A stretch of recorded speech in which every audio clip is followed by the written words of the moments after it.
Tonight, a mid-state town faces big budget cuts after settling a 10-year-old lawsuit. The city of Shelbyville paid $1.5 million to a paving company last week as part of the settlement.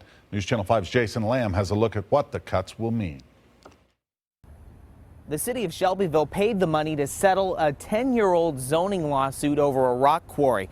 That's put a little strain on the city's budget, and as a result, the police department here has had to make some big cuts, and they're not the only ones.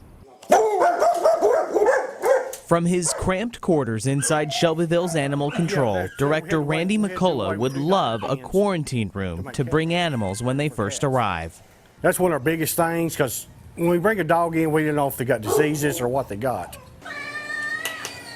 Animal control has been looking to the city to fund a new building for them, but it appears that search will have to be put on hold for at least a year, in part because of a $1.5 million lawsuit settlement Shelbyville paid last week that's cutting into city department budgets nearly across the board. The budget cuts really hurt everybody this year, not just us, but everybody.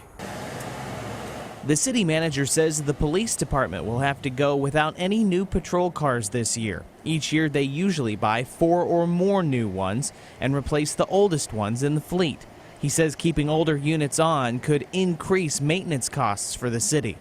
At the fire department, funds that would have been used to replace some aging firefighter air packs are now being used to pay the settlement, though the fire chief says the move won't put firefighters in danger. And over at Public Works, a planned purchase for a $174,000 street sweeper is on hold. To make matters worse for the city, the cuts aren't over. As part of the lawsuit, the city's going to pay $500,000 in March and another $500,000 a year after that. Reporting in Shelbyville tonight, I'm Jason Lamb, News Channel 5 HD. Jason, thanks. Shelbyville's city manager says the cuts to the budget this year won't be devastating, but they will be noticeable. He says Shelbyville's economy hasn't recovered as quickly as other surrounding communities, so the city's budget was already tight.